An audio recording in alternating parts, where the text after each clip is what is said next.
UP के special DG यानी प्रशांत कुमार का एक बयान सामने आया जिसमें उन्होंने कहा कि किसी के चेहरे पर यह नहीं लिखा होता है कि वो पाकिस्तान का है। यानी चेहरे से ये पता नहीं लगाया जा सकता कि वो पाकिस्तानी है या कोई जासूस है।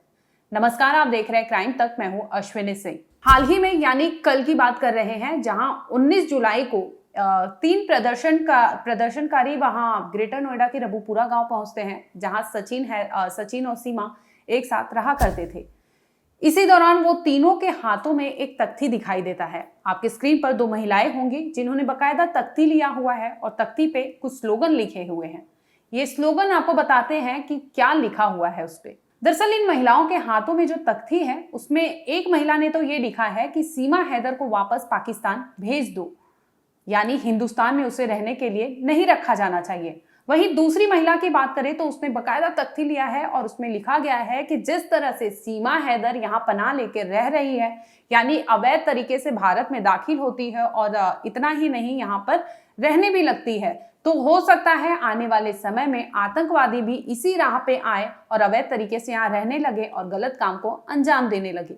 ये महिलाओं को, हालांकि इन महिलाओं का ये स्लोगन पढ़ के वहां के भीड़ यानी सचिन के गांव वाले जो होते हैं वो भड़क जाते हैं और वो कहते हैं लगातार कि कोई अगर जासूस होगा तो अपने 4 बच्चों को लेकर यहाँ क्यों आएगा। तो तरह तरह की अटकलें थी जिनमें भीड़ ये भी कह रही थी, कुछ भीड़ तो ये भी कह रहे थे, भीड़ में लोग थे जो ये भी कह रहे थे कि नहीं, जांच होनी चाहिए, सीमा हैदर पाकिस्तानी है और हालात जो है पाकिस्तानी मुल्क और भारत हमारे मुल्क का, तो दोनों के हालात इस समय बेहद खराब दौर में गुजर रहे हैं। ऐसे में अगर कोई वहां पे आता है और वो भी पबजी के बहाने वो प्यार का हवाला दे रही है कि प्यार की खातिर ही वो भारत में आई है, लेकिन लगातार इसके पीछे जांच हो रही है, तलाश की जा रही है कि सीमा जो कुछ कह रही है क्या वो सही है। इसी को लेकर ये प्रदर्शनकारी और सचिन के गांव वाले आपस में ही भिड़ जाते हैं, जिसमें वो लगातार ये कहते नजर आते हैं कि अगर वो महिला कहती है कि इसे सीमा हैदर को यहाँ नहीं रहने देना चाहिए, लेकिन वहीं भीड़ कहता है कि सीमा हैदर को यहीं रहने देना चाहिए, उसे पाकिस्तान नहीं भेजना है। ऐसे में कई सवाल उन्होंने उठाए कि जो पाकिस्तान में माइनॉरिटी कम्युनिटीज पे जो चीज़ें हो रही हैं, कई हमने ऐसे वीडियोस देखे जिसमें धमकियां मिल रही थी। कई ऐसे डाकू थे जिन्होंने धमकी दी थी कि सीमा हैदर को उनके वतन यानी पाकिस्तान वापस भेज दीजिए, वरना माइनॉरिटीज के साथ गलत हम करेंगे। जो एक दो ऐसे खबर भी सामने आई है जिसमें वहाँ पे माइनॉरिटीज कम्युनिटी को टारगेट किया गया, उन पर हमला कर दिया गया है।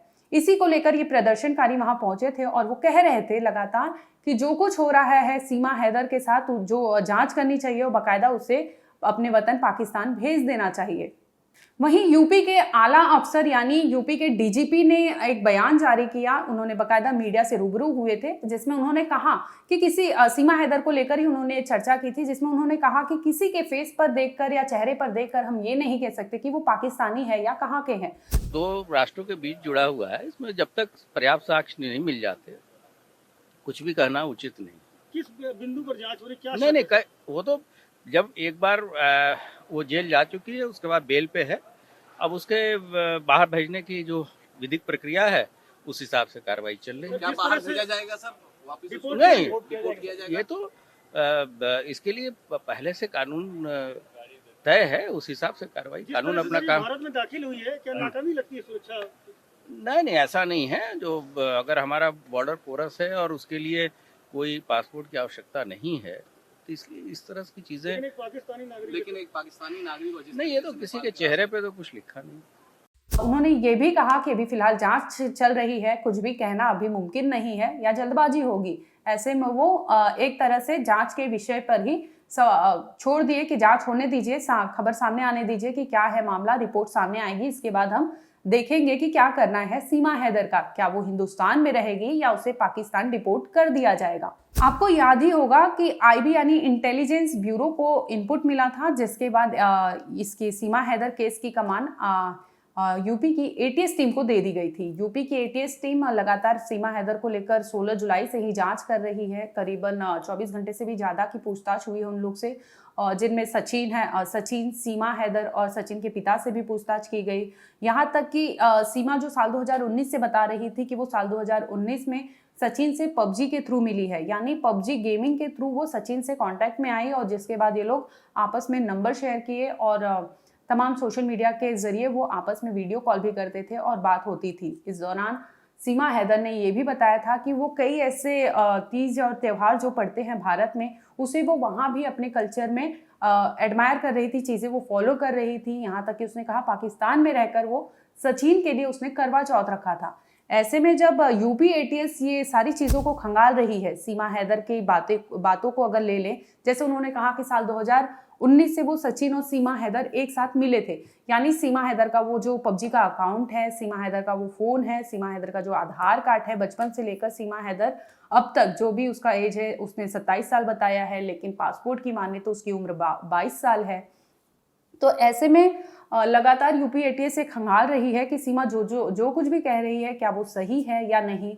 वहीं ये भी खबर आई है कि एटीएस की टीम यहाँ भी नेपाल भी खंगालेगी। नेपाल में भी जिस होटल में रुके थे उसका भी वीडियो हमने कल आपको दिखाया है, जिसमें होटल के रिसेप्शनिस्ट ने बताया था कि सीमा हैदर और सचिन इनके कमरे में रुके थे, यानी 7 दिन वहाँ नेपाल में उनके ही होटल में रुके थे।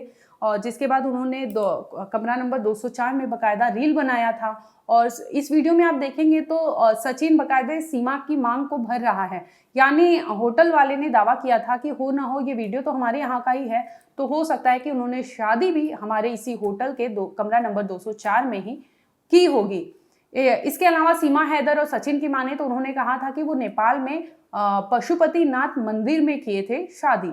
लेकिन इसी दरमियान हमने ये भी खबर सामने आई कि पशुपतिनाथ जब आप देखेंगे तो वहाँ मंदिर पे एक बोर्ड टंगा हुआ है जिसमें लिखा गया है बाकायदा कि यहाँ पर सिर्फ और सिर्फ हिंदूज को ही अलाउड है। हालांकि ये कोई पुख्ता सबूत नहीं है किसी के चेहरे से या किसी की हुलिया देख के आप बता दें कि ये पाकिस्तानी है, ये कहीं और की है, चाहे वो हिंदुस्तानी नहीं है, समथिंग जो भी चीज़ें हैं। तो ऐसे में सीमा सचिन अगर पशुपतिनाथ पहुंचे थे तो सीमा अंदर गई भी होगी, तो वो उस महिला, वहाँ एक महिला थी जिनका हमने बाइट कल दिखाया था, वो महिला ने कहा कि अगर ऐसे तो जाना मुश्किल है किसी गैर हिंदू का, लेकिन अगर ऐसे में कोई जाता है, अपना अगर जाना ही होगा तो वो नाम बदल कर, अपनी पहचान बदल कर ही अंदर जा सकता है। इसके साथ ही आपको बता दें, सचिन ने कहा था कि वो होटल में, नेपाल के काठमांडू में जिस होटल में रुके थे वहाँ पे वो बाकायदा 7 दिन बिताए थे। हमने देखा उस वीडियो में जब होटल रिसेप्शनिस्ट से बात हो रही थी तो उसने कई ऐसी चीज़ें बताई जिसमें सीमा और सचिन को लेकर तरह तरह के सवाल भी उठ रहे हैं। जैसे उसने कहा कि सचिन का नाम उसके रजिस्टर में दर्ज नहीं था, तो ये ज़रूरी है कि सचिन वहाँ किसी और नाम से रह रहा था, यानी अपनी पहचान, उसने ओरिजिनल पहचान छिपाई थी। यहाँ तक कि उसने होटल वाले, अगर ऐसे में सवाल उठता है होटल वाले पे कि बिना आधार कार्ड या बिना आईडी कार्ड के आप कैसे एंट्री करते हैं, तो इस पर उसने जवाब दिया कि यहाँ पे कई ऐसे छोटे मोटे होटल मिल जाएंगे, आपको 500 रुपये देकर आप रह सकते हैं, और बिना आईडी कार्ड भी नहीं हो तो वो रहने के लिए दे देते हैं। तो सचिन ने ये सारी चीज़ें वहाँ छिपाई। उसके बाद उसका कहना था कि सचिन एक दिन पहले ही आया था, सीमा दूसरे दिन आई थी। होटल वाले की माने तो उसने ये भी बताया कि सीमा और सचिन ही आए थे, उसके बच्चे उसके साथ नहीं थे।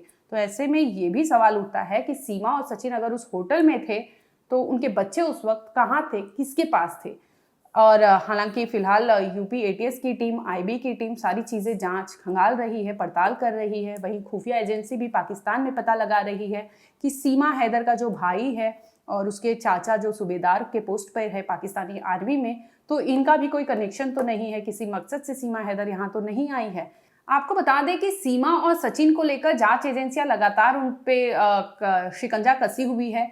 यहाँ तक कि उनके सोशल मीडिया अकाउंट पर भी लगातार उनकी नज़र बनी हुई है। वो पड़ताल कर रहे हैं कि इनके सोशल मीडिया पर अकाउंट कितने हैं। सीमा ने कई ऐसे फौजियों को भी फ्रेंड रिक्वेस्ट भेजा है, तो कहीं ना कहीं ये कोई एंगल तो नहीं है, किसी मकसद से तो उसने नहीं भेजा है। ये सारी चीज़ें अभी एजेंसियाँ जांच कर रही है। वहीं बता दें कि जांच एजेंसियां नेपाल भी पहुंची हैं। नेपाल में वो जहां पे सीमा हैदर और सचिन रुके थे उस होटल पे जाएंगे, वो वहां से जानकारी इकट्ठा करेंगे। इसके साथ ही वो पशुपतिनाथ में भी जाएंगे जहां पे सीमा और सचिन ने दावा किया कि उन्होंने शादी की थी। तो ऐसे में हो सकता है कि उन्होंने मंदिर में कुछ रजिस्ट्री कराई हो या कुछ पर्चे मिले हो जिससे उन्हें क्रॉस वेरीफाई करने पहुंची है वहाँ पे टीम। बहरहाल इस मामले को लेकर जो भी अपडेट सामने आएगा हम आपको ज़रूर बताएंगे। बने रहिए हमारे साथ, देखते रहिए क्राइम तक।